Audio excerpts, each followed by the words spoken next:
Hey everybody, welcome to this month's edition of Longbox. This month we're going to talk about Batman Year One. I'm Thor, and I've got my friends Joe and Chris here. What's going on, guys? What's going on, buddy? How are you? Hey Thor, how's it going out there? It's very hot. It's very hot in here. Good old Cali weather. Yeah, we'll see. See what happens. So, Batman Year One, Yeah. right? So we've got Frank Miller writing, David Mazzucchelli doing the arts. Came out in February of 1987, ran February to May. Batman 404 to 407. All right, to give you guys some more reference, it came out after The Dark Knight Returns, right, which everybody knows. And if you don't know, definitely go check out The Dark Knight Returns. Came out about a year after, I think. I think Dark Knight Returns was 86. Yeah, it was 86. Yep. So like this is like there's definitely a lot of people that love Frank Miller and his take on Batman, especially when it comes to Batman's like inner monologue, which there are just millions of great quotes you can pull from this book. But I know this is Joe's first time. I know Campbell read it once or twice before. Yeah. So let's talk about it. It's before we even start. This is actually 1 year. So it came out in February. I started reading the Batman line in March of '88. Oh, no kidding. So yeah. And then because that's when I got the leather bound book of the Frank Miller stories, which is Batman, The Dark Knight Returns, Batman Year One, and then a Batman Christmas Santa Claus one that's sandwiched in between.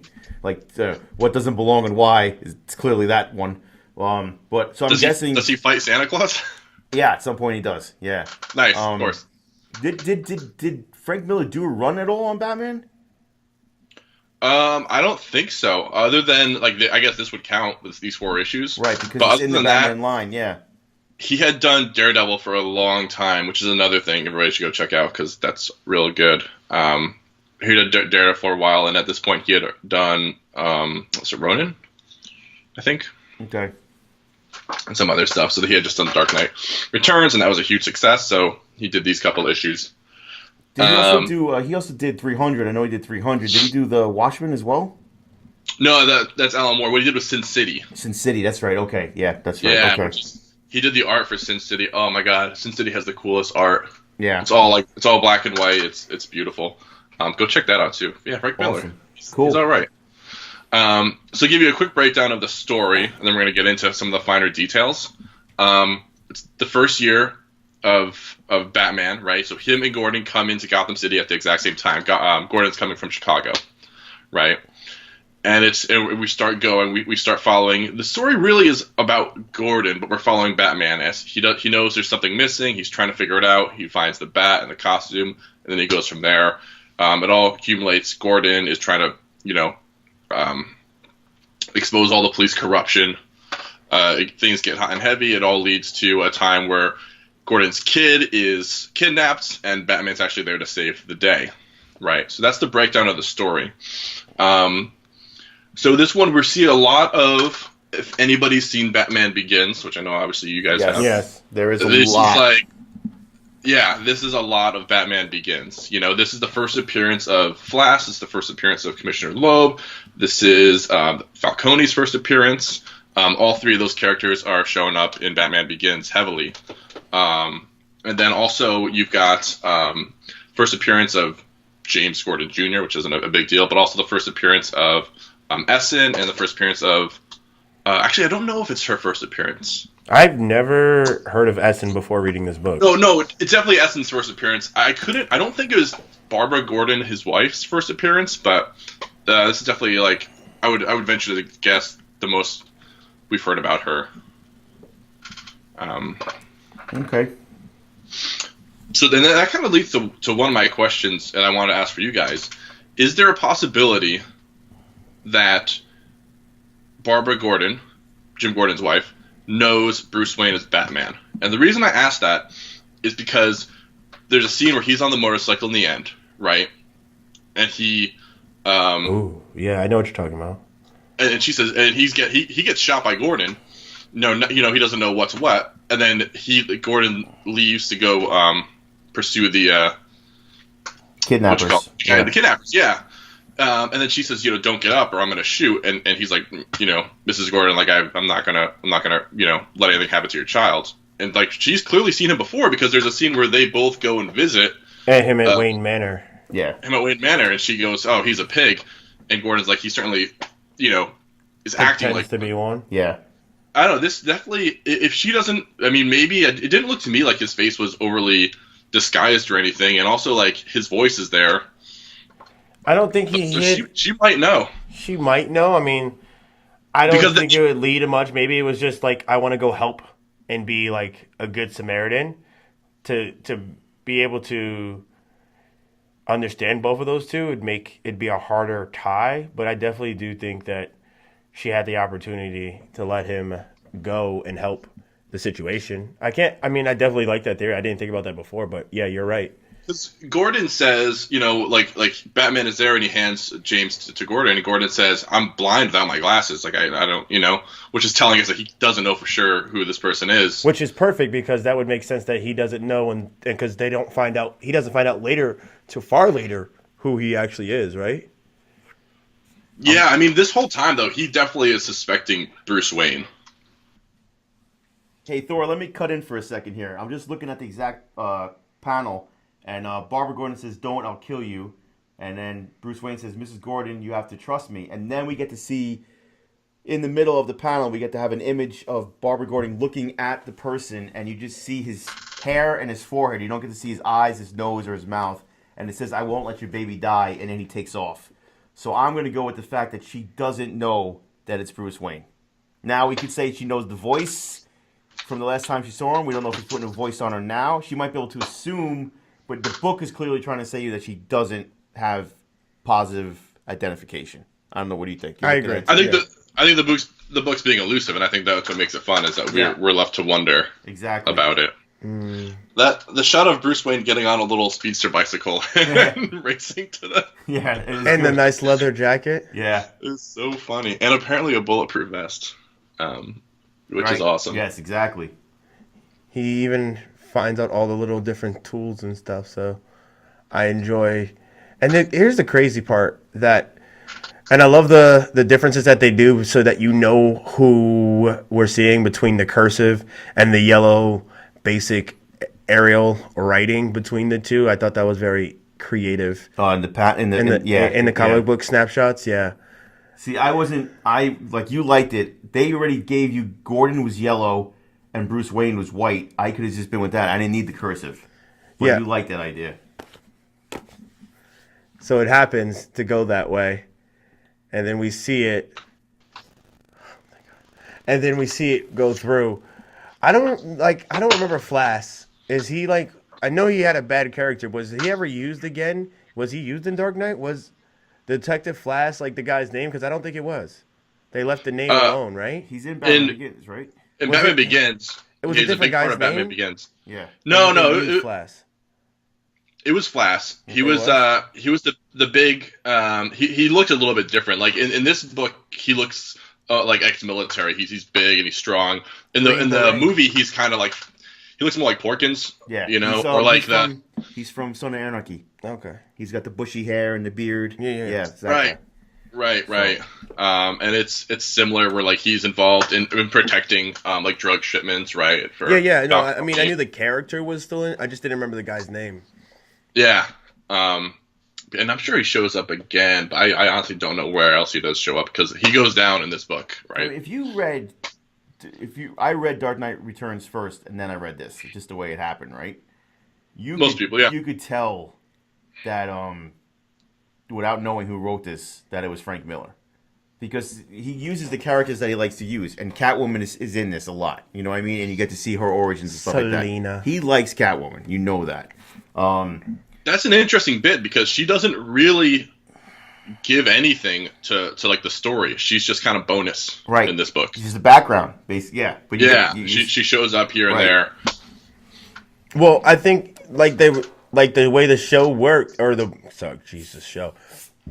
way that the comic works is that you're getting the first year of all these.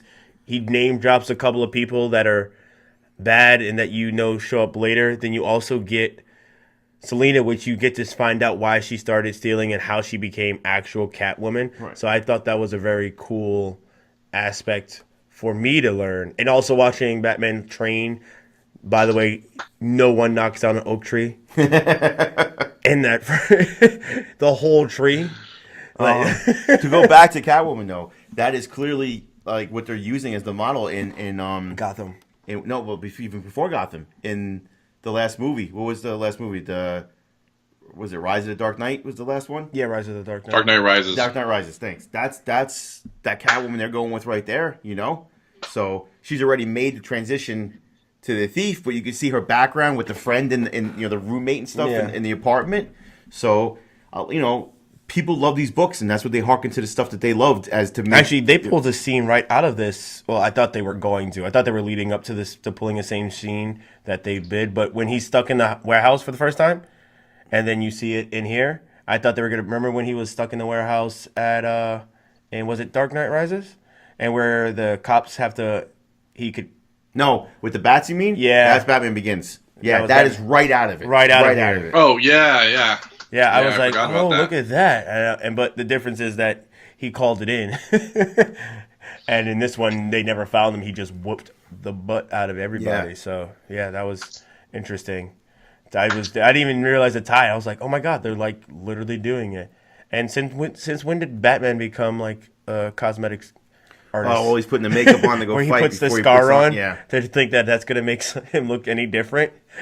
Kind of like Clark Kent in his sunglasses, his eyeglasses.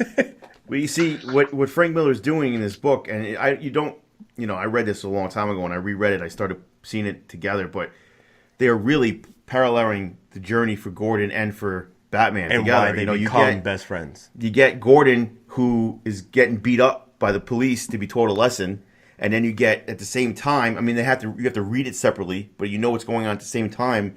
Bruce is going out there at his first time to fight, and he's getting, his He butt was kicked actually to trying not to be. It's a disaster. It's an awful disaster, yeah. And you see how both men handle themselves. By the way, Gordon's twice as scary than in these comics than he is actually in real life. In real life? In life? movie, TV Yeah. show. Well, actually, not Gotham, because Gotham, he's a bad. Oh yeah, like the TV shows or the movies have never really played him like this, where he's just like a lot He younger. took down the and just kinda like a green rough beret, guy. and he says in the statement, he's like, "It's been a while since I took down a green beret," and I'm Right. like, "What?" And he talks about how he has to do it so he doesn't kill the guy. Yeah, I want to just hurt him, enough. but not put him in the hospital. Yeah. Teach So him a that- lesson, but not. Yeah, that's Well, I mean, we were forgetting about Gotham though, the show. yes. That's where you see Gordon. That- I also think now being a badass. that they casted what's his name to play him in Justice League, that might be the way they're going. He looks pretty like buff. Yes, because he is. He works out a lot. What? The guy who played Joe J.K. David. Simmons? Yeah. Simmons, yeah. He is. I mean, you saw him in that drummer movie where he's slapping the crap out of the kid because he's not drumming, Whiplash. right? Yeah, he's so good. Yeah. So they might play him that way because look, Gotham, the TV show, was playing what do you call it, Alfred, the way he was done in the comics after he was changed. I mean, they started doing that with the second Batman movie when he starts telling the stories about when he was in the military. But in the Gotham show, he is really... Oh, he's a dirty MI6 agent. Right, and he has more of a Cockney accent where he's not the proper British. Yeah, he's more street level kind of guy, and that was done by was that changed by Grant Morrison? I think that was changed by Grant Morrison. What I think you're thinking of is the Earth One, which was Jeff Johns. Jeff Johns. Okay, all right, that's what it was. Yeah, you're right. Yeah, this is good stuff here. Awesome quotes What in this quotes? one. Let's see here. Yeah, I didn't find him any.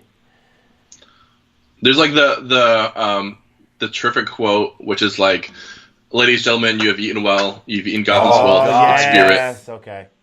Your feast is nearly over. From this moment on, none of you are safe." And then like right after that, Loeb is like, "Gordon, you get Batman. Like that's the only thing you do. That's it. And then like the hunt is on. Yeah. I can't believe he decided to blow up the whole building to get Batman, like in the middle of nowhere. All of a sudden, there's helicopters out of nowhere. I mean, like, Gotham's like a movie world, and I get it. But I'm like, I love how he gave him the bat. I'm sorry, he's scrolling through. How Gordon just throws him the bat like, I should give you a handicap. Oh, when he's fighting Flask? Yeah. I should give you a handicap because I'm going to take you anyway.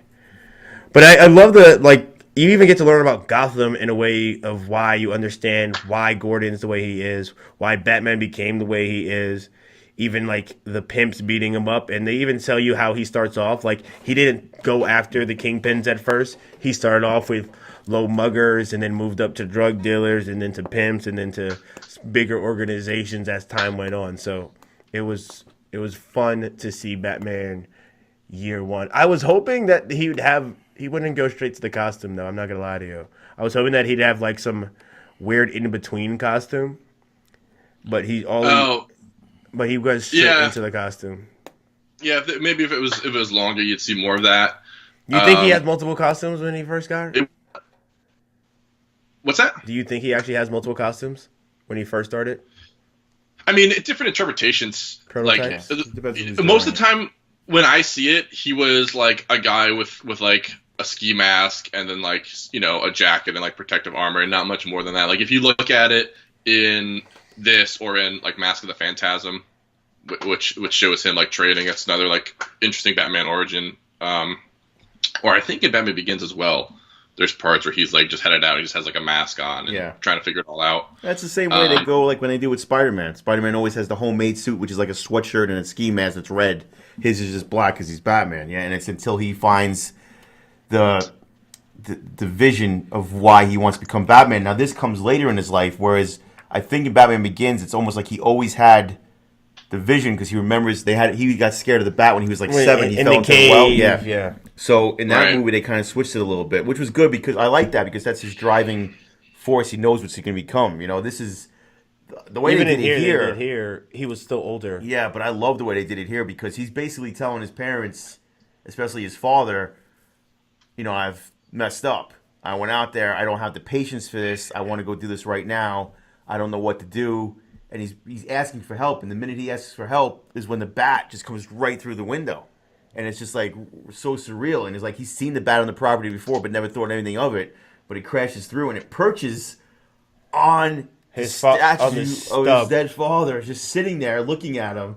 And now he has his answer. It couldn't be any more, you know. And then he was basically, I mean, you tell me this, Chris, because, you know, you read this a bunch of times.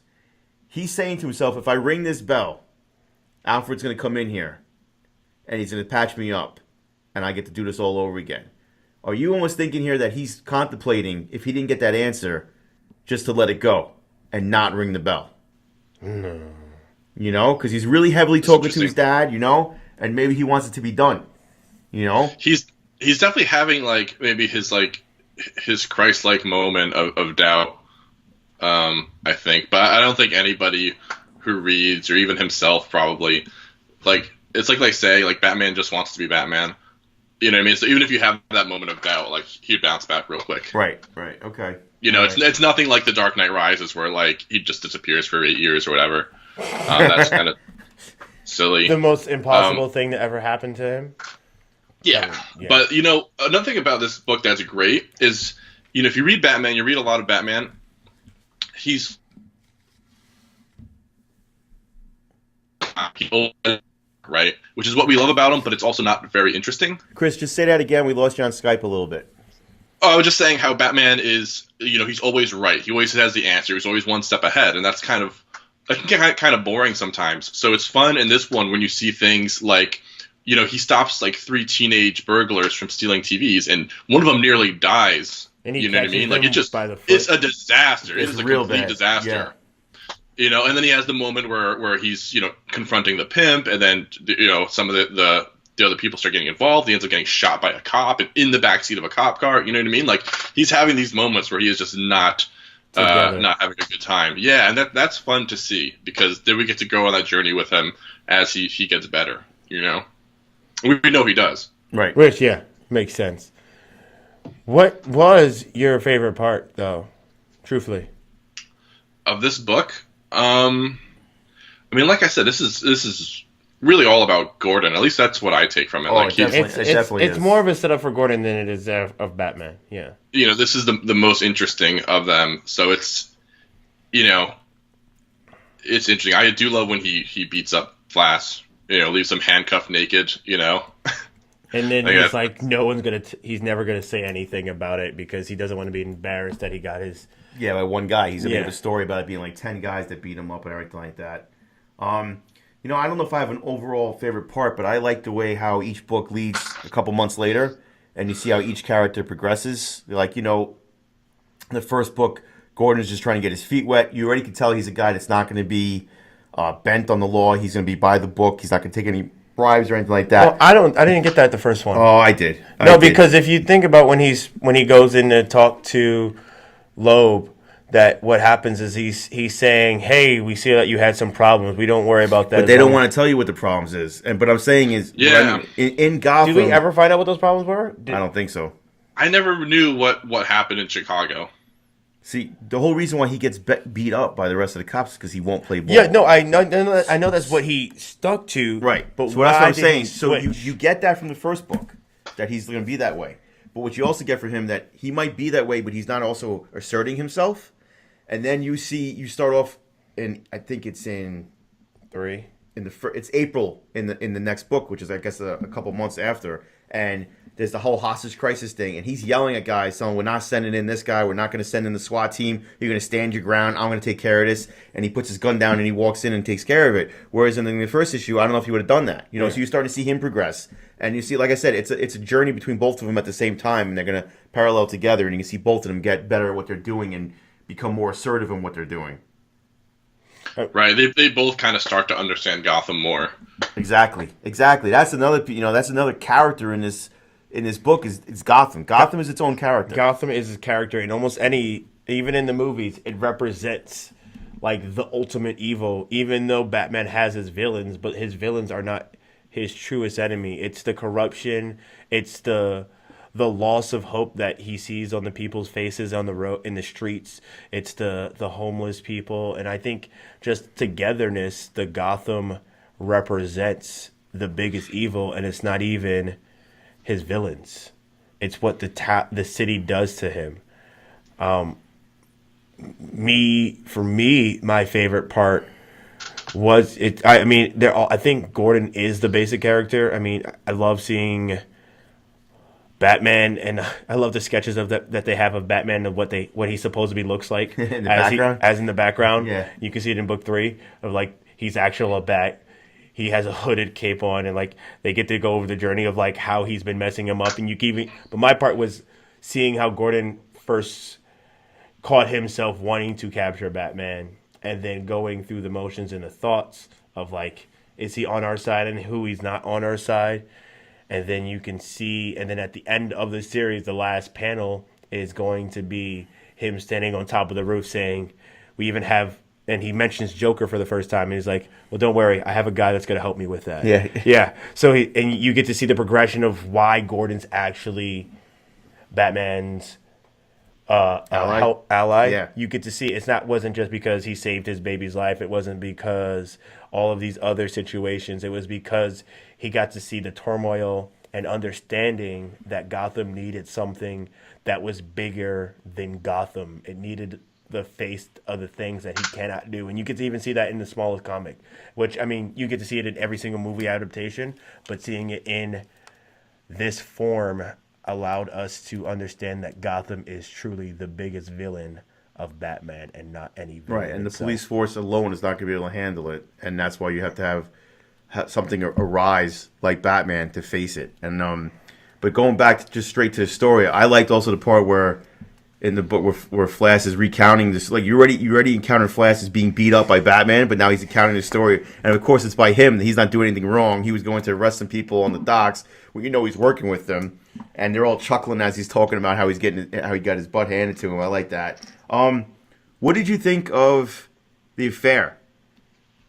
It's interesting because it's like, it's weird for our hero to have something like that like it's really hard for anybody to sort of get behind, right?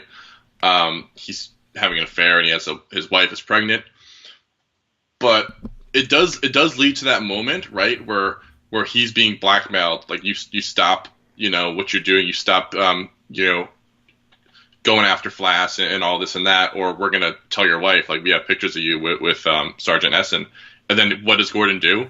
He just comes clean, and he doesn't let that stop him. And that's kind of what makes the affair from like a story standpoint, like, so important. Frank Miller didn't really give us, sometimes you can make excuses for an affair, you know what I mean, or you can like kind of see it his way. We didn't really get that. It just seemed like he wanted to do what he wanted to do, and he was stressed out, and he was never at home, and it just is what it was. He sits at the edge of the bed saying, "I shouldn't be thinking about Lieutenant Ellen and Essen in this way. I shouldn't be going through the thought process. I can't." And he even says, like, during another scene where she hands him a cigarette, "I shouldn't be the perfume that lingers and stays on." So yeah, like, they have that thought, and he struggles with it for a long time because he loves his wife, and he even goes through that back and forth battle a lot. So yeah, no, I agree.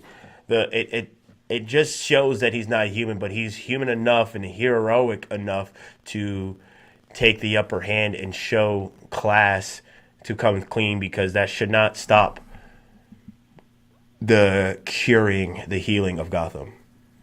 And even that depiction of what you were talking about earlier with your favorite quote from it, the panels go from light to black to show that they're done, and in the darkest of nights that he will arise and help. So that's one of my favorite parts of comics, is that whole power. That's one, I don't know if you remember this or not, Chris, but when Kevin Smith took a lot of flack on his Batman, it was either in one of the Concoction stories, right, where he talks about he's talking to someone about this scene itself. Ladies and gentlemen, you've eaten well, when he blows the wall out. And Kevin Smith had talked to a fireman and says, what's the reaction when you guys come into contact with a huge blast? And he says, well, the body, when it gets hit with a blast, sometimes you pee. There's nothing you could do about it. It just happens. Oh, I remember this. Yeah. So he put that in the comic book. So he's talking to a guy, says, I peed a little bit. And he gave the term, whatever it was called, right? They killed him for it so bad. Because Batman would never do that. Yeah, exactly. Yeah. I'm pretty sure that was Whiting Gyre. I think it was. Yeah.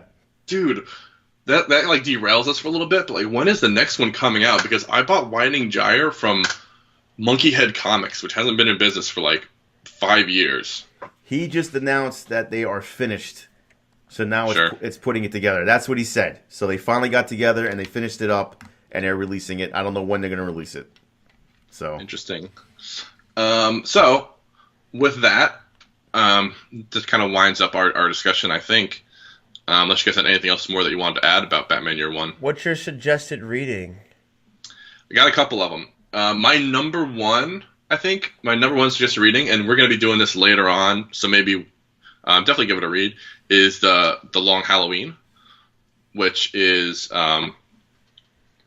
written by Jeff Loeb, right? And this deals with a lot of these characters, the whole Falcone crime family and Maroni and all this stuff. It's fantastic.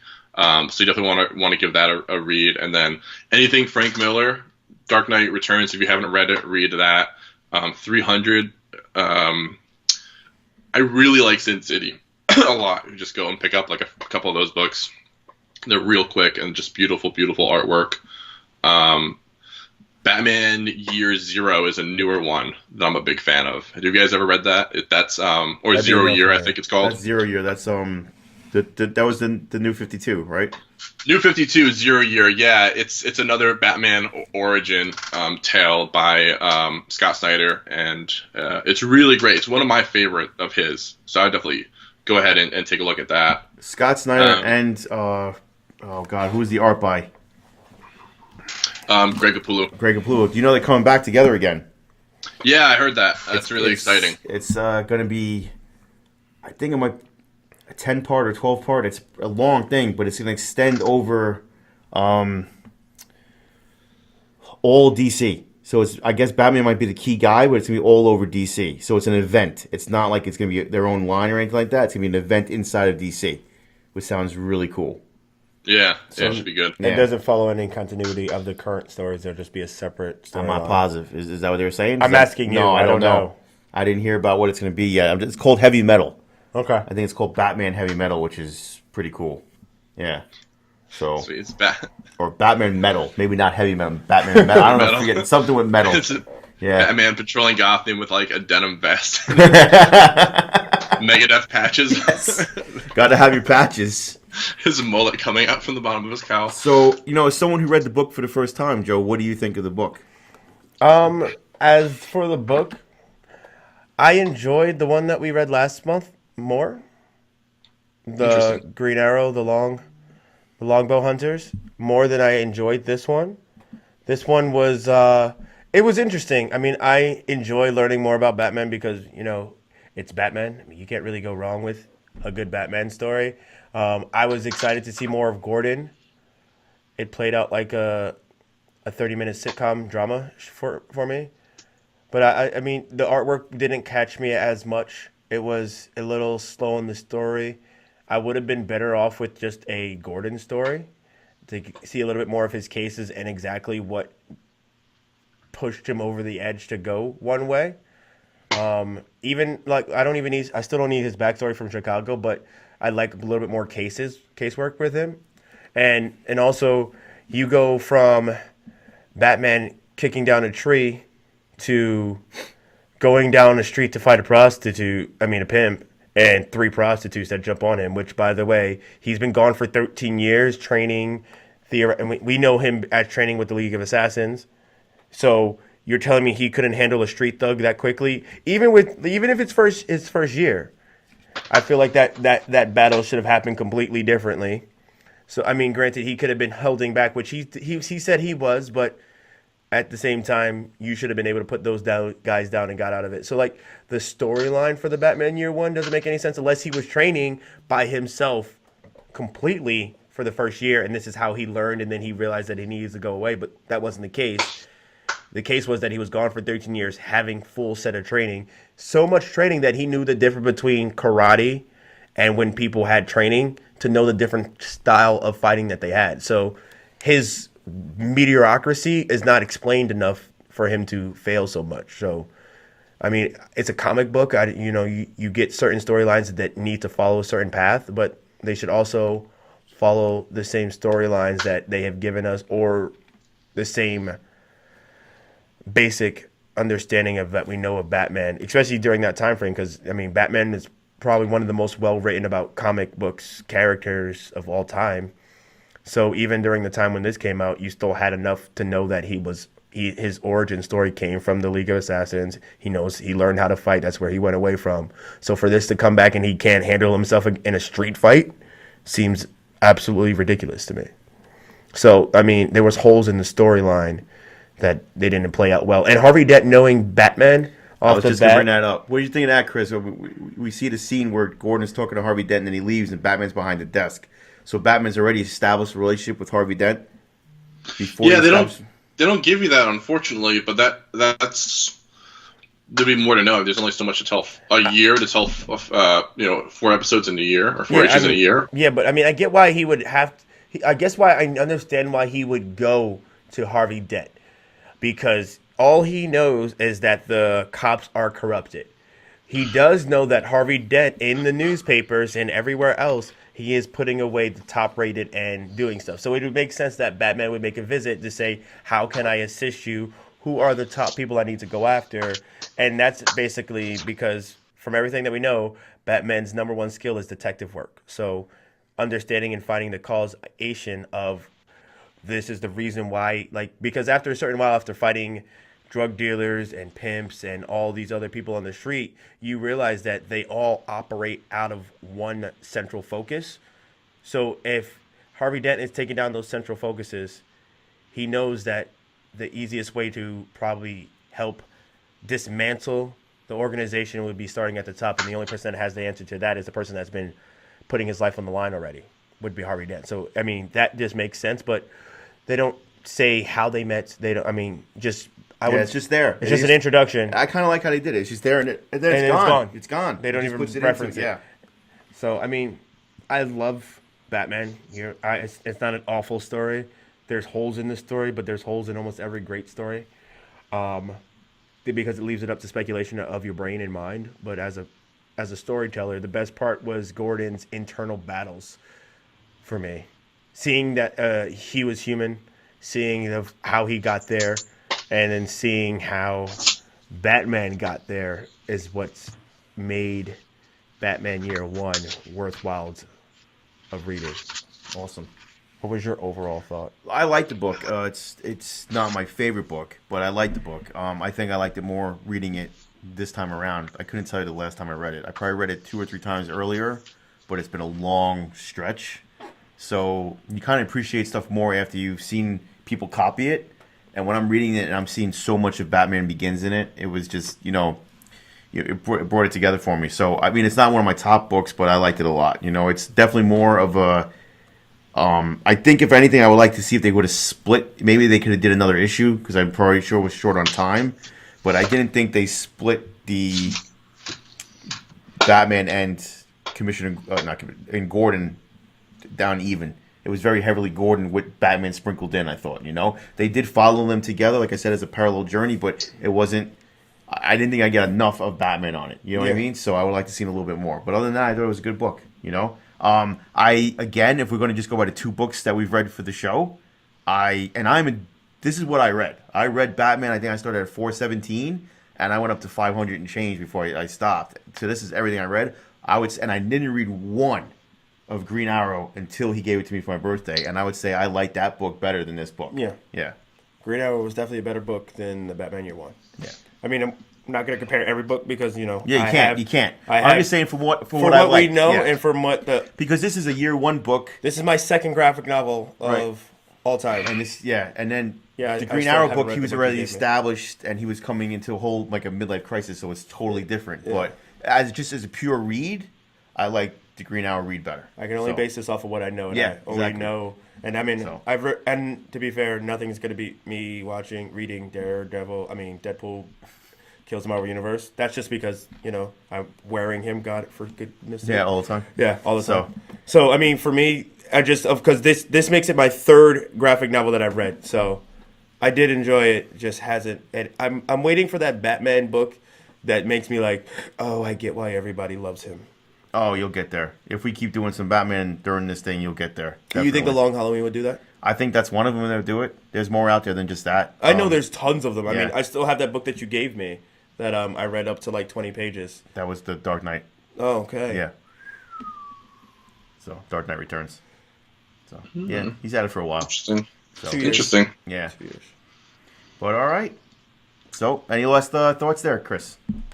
No. We'll have next month's book announced pretty soon on the show or on the internet or both. Next week, we will do that. Okay. Because we have a special recording next week. Isn't it not next week? For what? Where we record it live? I mean, not live on. Oh, live. We're all together next week. Yes. Chris is coming back east, so there won't be any Skype issues. There'll be other issues. You'll probably hear lots of children running in the background and cursing. So we might just let this one be unfiltered. Yeah. Or we might tell Maeve that we're downstairs, but we actually leave and record back here. So it's fine. Oh, that'd be great. Next week's episode might be a split decision. Be like, this is the one you guys can listen to in the car with your kids. This is the one you can't. Yeah. We might be outside. So we'll see how it goes. But we're all going to be together, so that's going to be great. So, all right. Chris, why don't you sign us off then? All right. Bye, everybody. Have a good month. We'll see you next week for episode number 9 of The Splash. And look for episode number 8. And probably is already out by the time you're hearing this.